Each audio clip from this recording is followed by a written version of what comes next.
Subscribe करें मेरे YouTube channel को और बेल आइकन प्रेस करें लेटेस्ट नोटिफिकेशन पाने के लिए। इस वीडियो में हम जानेंगे एक पॉपुलर एंटीबायोटिक एजिथ्रोमाइसिन के बारे में, जो कि डिफरेंट बैक्टीरियल इन्फेक्शन को ठीक करने के लिए इस्तेमाल की जाती है। ये एंटीबायोटिक की सब क्लास मैक्रोलाइड ग्रुप से बिलोंग करती है, जो कि एक ब्रॉड स्पेक्ट्रम एंटीबायोटिक मेडिसिन है और ये बैक्टीरियोस्टेटिक प्रॉपर्टीज रखती है। बैक्टीरियोस्टेटिक का मतलब होता है कि ये बैक्टीरिया में प्रोटीन की सिंथेसिस को इनहिबिट कर देती है, जिससे बैक्टीरिया की ग्रोथ नहीं हो पाती है। तो आप जानते हैं इसके यूजेस के बारे में, यानी ये किस डिजीज को ठीक करने के लिए इस्तेमाल की जाती है। तो सबसे पहले इसका इस्तेमाल रिस्पायरेटरी ट्रैक्ट इन्फेक्शन के लिए किया जाता है।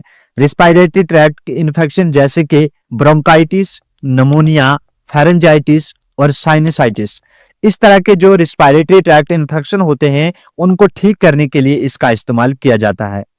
इसके अलावा इसका इस्तेमाल skin and soft tissue infection के लिए किया जाता है, जैसे इम्पेटिगो और सेल्यूलाइटिस।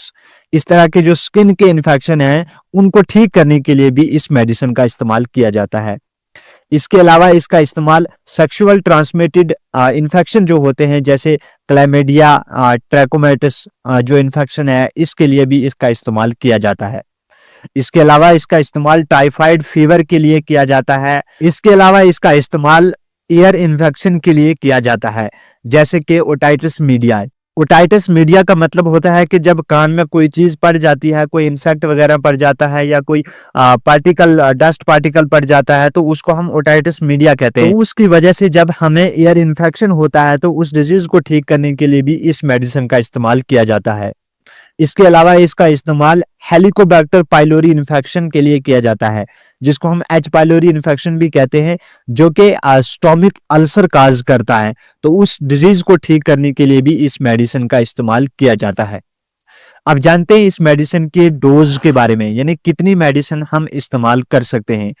तो एडल्ट के लिए जो इनिशियल डोज रहती है वो 250 मिलीग्राम से लेकर 500 मिलीग्राम तक रहती है, यानी दिन में आप 250 मिलीग्राम से लेकर 500 मिलीग्राम यूज कर सकते हो, दिन में एक बार या दिन में 2 बार, और इसको आप कंटिन्यू 3 से 4 दिन तक इस्तेमाल करोगे। सेक्सुअल ट्रांसमिटेड जो इन्फेक्शन होते हैं उसके लिए आपने सिंगल डोज लेनी होती है 1000 मिलीग्राम की, यानी 1 ग्राम की सिंगल डोज लेनी होती है सेक्सुअल ट्रांसमिटेड इन्फेक्शन जो होते हैं उनमें। इसके अलावा टाइफाइड फीवर के लिए इसकी जो डोज रहती है 500 मिलीग्राम डेली आप यूज करोगे 7 से लेकर 10 दिन तक।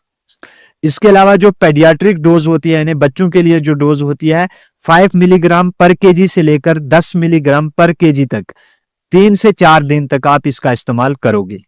अब जानते हैं इस मेडिसिन के पॉपुलर ब्रांड नेम जो आपको मार्केट में आसानी से देखने को मिलेंगे, जैसे एजिथ्रल, जिसको एलेम्बिक फार्मास्यूटिकल प्राइवेट लिमिटेड बनाती है।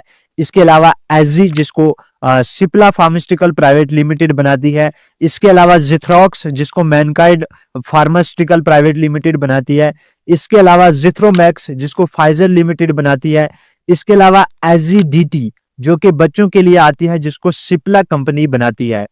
इसके अलावा भी आपको अपने जेनरिक नेम एजिथ्रोमाइसिन के नाम से देखने को मिलेगी, और ये आपको आपके कंट्री और स्टेट के हिसाब से किसी और नाम से भी देखने को मिलेगी। अब जानते हैं इस मेडिसिन के साइड इफेक्ट के बारे में, यानी जब आप इस मेडिसिन का इस्तेमाल करोगे तो उसके बाद कौन से पॉसिबल साइड इफेक्ट हो सकते हैं। तो जैसे गैस्ट्रो इंटेस्टाइनल इश्यूज हो सकते हैं, जैसे नोजिया हो सकता है, वॉमिटिंग हो सकती है, डायरिया हो सकता है, या एब्डोमिनल पेन हो सकता है। इसके अलावा हेडेक और डिजीनेस भी इसके साइड इफेक्ट रहते हैं। इसके अलावा स्किन रिएक्शन हो सकती है, जैसे स्किन रैशेज या इचिंग वगैरह हो सकती है, और साथ में आपको कभी कभी फटीग भी हो सकती है। फटीग का मतलब होता है कि आपको थकावट महसूस हो सकती है। तो ये इसके साइड इफेक्ट रहते हैं। अब जानते हैं इस मेडिसिन के एडवर्स इफेक्ट के बारे में। तो क्यूटी प्रोलॉन्गेशन इसका एक एडवर्स इफेक्ट रहता है। क्यूटी प्रोलॉन्गेशन का मतलब होता है कि जो हमारा हार्ट इलेक्ट्रिकल सिस्टम होता है, जब हमें एक बार हार्ट बीट सुनाई देती है तो जब दोबारा हार्ट बीट यानी दूसरी बार हार्ट बीट होती है तो उसके बीच में जो टाइम होता है वो एक्सटेंड हो सकता है, यानी वो टाइम बढ़ सकता है। उस प्रॉब्लम को हम क्यूटी प्रोलॉन्गेशन कहते हैं। मीन्स ये एक हार्ट इलेक्ट्रिकल सिस्टम होता है, क्यूटी इंटरवल इसको कहते हैं। मीन्स कि जब एक बार हार्ट बीट हमें सुनाई देती है और जब दूसरी बार हार्ट बीट होती है तो उसके बीच में जो टाइम होता है वो डिले हो जाता है और उस कंडीशन को हम क्यूटी प्रोलॉन्गेशन कहते हैं।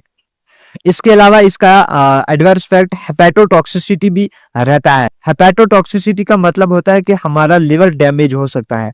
इसके अलावा सीवियर एलर्जिक रिएक्शन हो सकती है, जैसे एनाफाइलैक्सिस रिएक्शन या स्टेविन जॉनसन सिंड्रोम हो सकता है। ये जो होती है ये सीवियर एलर्जिक रिएक्शंस होती हैं। तो ये इस मेडिसिन के एडवर्स इफेक्ट हो सकते हैं। अब जानते हैं इस मेडिसिन के प्रिकॉशंस के बारे में, मींस के कौन सी ऐसी प्रिकॉशंस आपने ध्यान में रखनी है और फिर इस मेडिसिन का इस्तेमाल करना है। तो जिन पेशेंट को लिवर डिसऑर्डर है या लिवर डिजीज है तो वो भी इस मेडिसिन का इस्तेमाल नहीं करेंगे अपने डॉक्टर की प्रिस्क्रिप्शन के बगैर। इसके अलावा हार्ट पेशेंट अगर है तो हार्ट पेशेंट को भी इस मेडिसिन का इस्तेमाल नहीं करना है।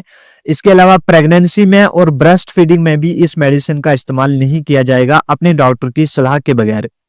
इसके अलावा किडनी पेशेंट है, जिनको किडनी डिसऑर्डर है, किडनी रिलेटेड कोई डिजीज है तो वो भी इस मेडिसिन का इस्तेमाल नहीं करेंगे। खास तौर पर जो ओल्ड एज पेशेंट होते हैं उनको अगर किडनी डिजीज है तो वो इस मेडिसिन का इस्तेमाल हरगिज नहीं करेंगे डॉक्टर की सलाह के बगैर।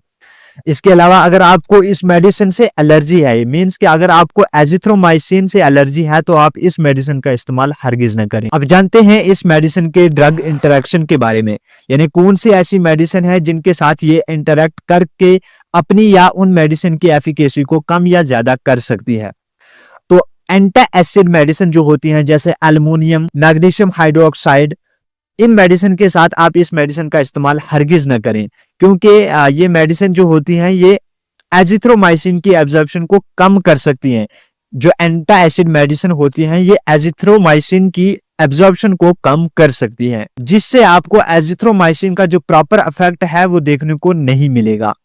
इसके अलावा वारफेरिन मेडिसिन का अगर आप इस्तेमाल करते हो तो उस मेडिसिन के साथ आपने एजिथ्रोमाइसिन का इस्तेमाल नहीं करना है, क्योंकि जो ब्लीडिंग के चांसेस होते हैं वो इंक्रीज हो सकते हैं।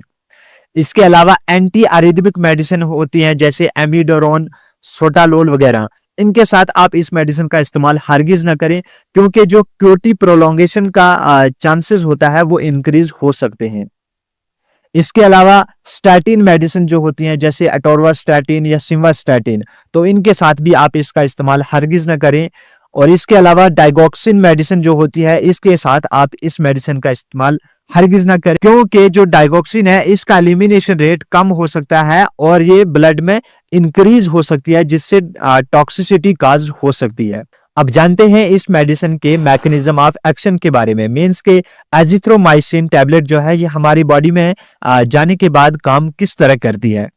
तो जैसे मैंने आपको बोल दिया कि एजिथ्रोमाइसिन जो है ये मैक्रोलाइड्स क्लास की मेडिसिन है, मींस के जो एंटीबायोटिक की सब क्लास मैक्रोलाइड्स होती है, एजिथ्रोमाइसिन जो है मैक्रोलाइड्स क्लास से बिलोंग करती है, जो कि एक बैक्टीरियोस्टेटिक मेडिसिन है। बैक्टीरियोस्टेटिक का मतलब होता है कि ये बैक्टीरिया में प्रोटीन की सिंथेसिस को इनहिबिट करती है, और जब प्रोटीन सिंथेसिस नहीं हो पाएगी और प्रोटीन जो होता है ये बैक्टीरिया के लिए जरूरी होता है, तो प्रोटीन नहीं बनेगा तो बैक्टीरिया की ग्रोथ नहीं होगी। तो सबसे पहले जो एजिथ्रोमाइसिन है ये बैक्टीरिया की 50S राइबोसोमल सब यूनिट पे जाकर बाइंड करेगी, और ये जब 50S सब यूनिट पे जाकर बाइंड करेगी तो ये राइबोसोम्स को प्रॉपर असेंबल नहीं होने देगी, और प्रॉपर जो राइबोसोम्स का काम होता है वो नहीं राइबोसोम्स को करने देगी, यानी जो राइबोसोम्स की फंक्शनिंग होती है उसको डिसेबल कर देगी। और जो एजिथ्रोमाइसिन है ये ट्रांसलोकेशन स्टेप को ब्लॉक करेगी, जो कि ग्रोइंग पेप्टाइड चेन होते हैं उनको A साइट से P साइट में चेंज कर देगी, और इससे क्या होगा कि जो प्रोटीन चेन फॉर्मेशन है वो अच्छी तरह नहीं बन पाएगी, और जब प्रोटीन चेन नहीं बनेगी तो आगे जाकर जो एसेंशियल प्रोटीन होते हैं वो नहीं बनेंगे, तो जब प्रोटीन सिंथेसिस नहीं होगा तो बैक्टीरिया की ग्रोथ नहीं होगी। तो इस तरह से जो हमारे बैक्टीरिया होते हैं वो आस्ता आस्ता कम हो जाएंगे और हमारा इन्फेक्शन ठीक हो जाएगा। तो फ्रेंड्स ये थी एजिथ्रोमाइसिन टैबलेट के बारे में जानकारी। अगर आपको वीडियो अच्छी लगी है तो वीडियो को लाइक और चैनल को सब्सक्राइब जरूर करें। Thanks for watching.